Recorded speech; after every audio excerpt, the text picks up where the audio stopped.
मित्रों, good morning सबको, very good morning. आप सब कैसे हो? आप सब बहुत अच्छे होंगे और पढ़ाई भी आपकी बहुत अच्छी तरह से चल रही है। और आगामी एग्जाम को देखते हुए अपन गणित का अध्याय कर रहे हैं। प्रतिशत जो हाल ही में होने वाले सभी एग्जाम में ये गणित का चैप्टर आपके आने वाला है, ठीक है ना। तो ये RS3 से लेके 4th ईयर तक एग्जाम में काम आएगा और इसके काफ़ी क्वेश्चन अपन हल कर चुके हैं। अब आगे वाला क्वेश्चन आगे देखते हैं। देखो, एक परीक्षा में 250 विद्यार्थी में से 40 विद्यार्थी असफल हो गए। 40 विद्यार्थी असफल हो गए तो पास होने वाले विद्यार्थियों को प्रतिशत ज्ञात करना है। पास होने वाले विद्यार्थी को क्या करना है? प्रतिशत आपको ज्ञात करना है। पास कितने विद्यार्थी हैं, ठीक है ना। तो देखो, क्वेश्चन ध्यान से पढ़ना है। एक परीक्षा में 250 विद्यार्थी हैं। कितने हैं? 250 विद्यार्थी में से 40 विद्यार्थी असफल हुए और पास होने वाले विद्यार्थियों को प्रतिशत ज्ञात करें। सबसे पहले कुल विद्यार्थी है। कुल विद्यार्थी आपके पास है 250 विद्यार्थी है। इसमें से असफल कितने हैं? असफल इसमें 40 हुए। तो सफल कितने हुए? शेष सफल कितने हुए? 210 विद्यार्थी। 210 विद्यार्थी। देखो, कुल विद्यार्थी 250 है और असफल कितने हुए? 40 हुए। 250 में से 40 गए, 210 विद्यार्थी जो अपने पास 210 विद्यार्थी सफल हुए। अब सफल का प्रतिशत निकालना है। सफल का क्या निकालना है? प्रतिशत। तो 210 विद्यार्थी कितने में से पास होते हैं? 250 में से। तो 100 में से कितने? ये ना 100 में से ये सफल का प्रतिशत हो जाएगा। सफल का प्रतिशत। तो देखो, एक जीरो से एक जीरो गया, 25 का 100 और 21 और 84%।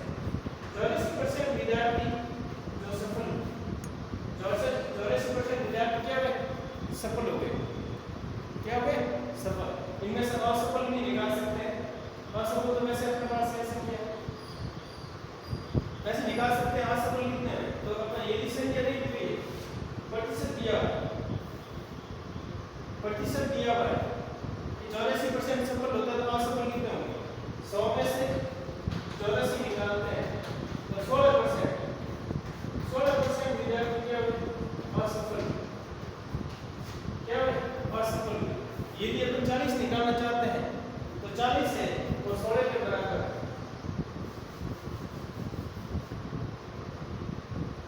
तो 100 के बराबर 40 है। अपन को निकालना है, 40 लाना है। 100 में से 16 विद्यार्थी असफल होते हैं। 100 में से 16 विद्यार्थी 250 में से कितने होंगे? 0 से 0 गए, 5 2 10 5 25 और 4 2 8 2 40 विद्यार्थी जो असफल। ऐसे भी अपन निकाल सकते हैं, ठीक है ना। क्वेश्चन कैसा पूछे वो अपन कुछ भी कहें अपन निकाल सकते हैं, ठीक है ना। यदि एक परीक्षा में 250 विद्यार्थी में से 40 विद्यार्थी असफल होने पर पास होने वाला प्रतिशत ज्ञात करो। सबसे पहले तो आपको पास होने वाले विद्यार्थी की संख्या ज्ञात करनी है। 250 में से 40 निकालेंगे तो 210 विद्यार्थी आएगा, वो सफल आएगा।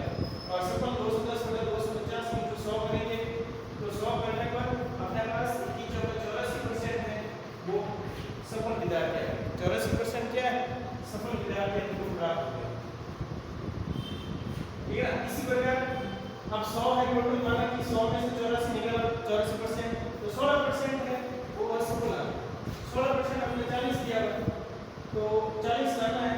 परसेंटेज आपको पता है तो 100 में से 16 असफल होते हैं। 250 में से कितने होंगे? तो होंगे 40%।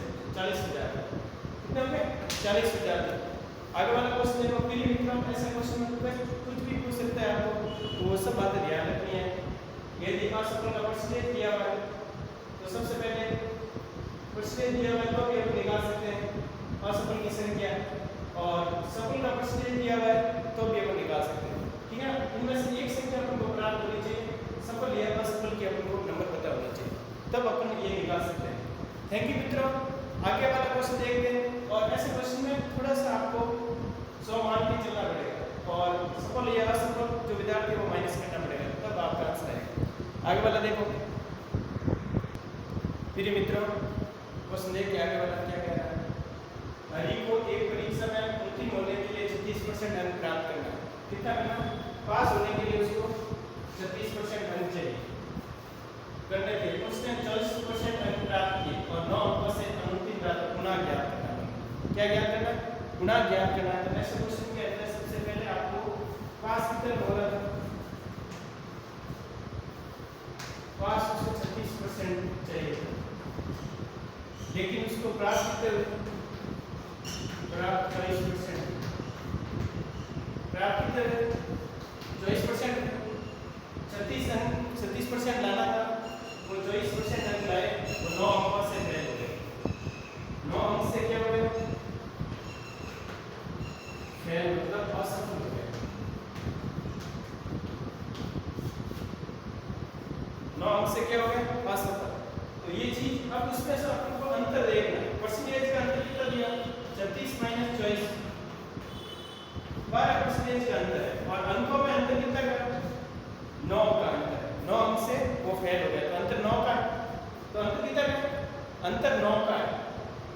अंतर 9 का दिया हुआ अंकों में, और परसेंटेज के अंतर 12 का है। जो 9 अंक है वो 12 के बराबर है, तो 100 के बराबर क्या है? 100 के बराबर क्या होगा? तो देखो 3 किया 9, 3 4 12 और 4 का भाग इसके अंदर 25, 25 किया 75, 25 किया 75। टोटल गुना कितना है? गुना 75 होगा। गुना कितना होगा? 75 अंक। गुना कितना होगा? गुना 75 होगा। अब इसमें से आप कोई भी अंक निकाल सकते हैं। यदि 36 नंबर पास कितने में होता वो भी अपन निकाल सकते हैं। जैसे पास कैसे निकालोगे? 9 बटा 12 इंटू 36, 12 में 36, 9 के 27 अंक में क्या होता? पास होता। और आया कितने उसके अंक वो भी अपन पता लगा सकते हैं। उसके 18 नंबर है। कितने नंबर है? 18 अंक है। ये भी अपन बता सकते हैं कि उसके कितने अंक आए, कितने पास हो सकता है, 27 से पास हो सकता है। टोटल गुना कितना है? 75। तो ऐसे क्वेश्चन में आपको थोड़ा बहुत ध्यान देना। क्वेश्चन वापस देख लीजिए एक बार। हरि को एक परीक्षा में उत्तीर्ण होने के लिए उसको 36% अंक चाहिए था। कितना परसेंट? 36% अंक चाहिए था, लेकिन उसने 24% ही अंक प्राप्त किए, वो 9 अंकों से फेल हो गए। 9 अंकों से फेल हो गए तो अंतिम रहा, तो गुना ज्ञात करना है। टोटल गुना कितने नंबर का था पेपर, वो अपन को ज्ञात करना है। तो इसमें देखो सबसे पहले पास 36% है, प्राप्त किए उसे 24%, 9 अंक से फेल हो गए, तो परसेंटेज का अंतर है वो आपके 12%। परसेंटेज का अंतर कितना है? 12 का। 36 माइनस 24, 12% का अंतर है। अब अंतर को बराबर करें। 9 अंक दिए गए, परसेंटेज 12 का अंतर है, तो ये 100 के बराबर। गुना ज्ञात करना टोटल, तो 100 के बराबर करेंगे तो 75 आ जाएगा। ठीक है ना? और यदि अपन को पास होना 36 से गुना कर लो, 27 अंक पास में हो जाते हैं। 27 अंक पास आने वाले। यदि फेल, यदि उसको अंक कितने प्राप्त हुए तो 24 से गुना करेंगे तो 18 अंक प्राप्त हुए। 27 लाना था, 9 अंक से फेल हो गए था। ठीक है ना? तो ऐसा क्वेश्चन में आप थोड़ा ध्यान दीजिए और क्वेश्चन की प्रैक्टिस करनी है। क्वेश्चन प्रैक्टिस करोगे तब आप बहुत अच्छी तरह से क्वेश्चन हल कर पाओगे। ठीक है ना? क्वेश्चन की प्रैक्टिस करनी है। गुणा भाग आपको अच्छी तरह से आना चाहिए। जोड़ बाकी गुणा भाग, पावड़े, फर्क, घन, स्क्वायर टेबल, स्क्वायर रूट और स्क्वायर क्यूब और क्यूब, ये सब आना चाहिए। जबकि सर्व समीकरण वगैरह ये चीज आना चाहिए। इसमें कैलकुलेशन आपको एकदम स्पीड के साथ आना चाहिए। ठीक है ना? आगे वाला क्वेश्चन देखो क्या कह रहा है। आगे वाला क्वेश्चन क्या कह रहा है? मेरे मित्रों, आगे वाला क्वेश्चन क्या कह रहा है? देखो एक आयत में लंबाई में 20% की वृद्धि करने पर और चौड़ाई में 20% की कमी करने पर क्षेत्रफल में होने वाली वृद्धि या कमी परसेंट क्या है? जब भी ऐसा क्वेश्चन आता है वृद्धि या कमी का सेम हो रही है, वृद्धि भी सेम और कमी भी, वृद्धि और कमी सेम हो रही है, तब हमेशा ध्यान रखना -4% की हमेशा कमी होगी। कितनी होगी? 4% की कमी होगी। तो इसका सूत्र है, सूत्र है x minus Y minus X Y बटा 100। ये आपका सूत्र है। x है जो वृद्धि को प्रदर्शित करता है, x है वृद्धि और y है कमी।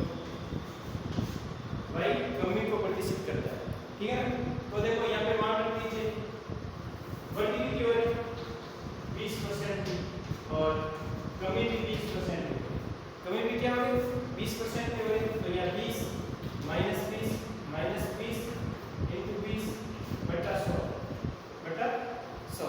ये सूत्र आपको याद रखना है। ये वेरी मोस्ट इंपॉर्टेंट क्वेश्चन है, ये बहुत सारे एग्जामों में ये लगभग पूछा जाता है, पूछा गया है और आगे भी है संभावना है कि ये क्वेश्चन आ सकता है। 2 0 से 2 0 गए, ठीक है ना, 20 से 20 कट गया, माइनस 4% की क्या हो गई कमी, क्या हो गई कमी।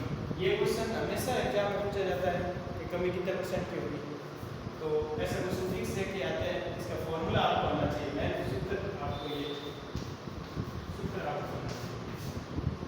एक आयत की लंबाई में 20% की वृद्धि करने पर चौड़ाई में 20% की कमी करने पर क्षेत्रफल में होने वाले प्रतिशत वृद्धि या कमी क्या है।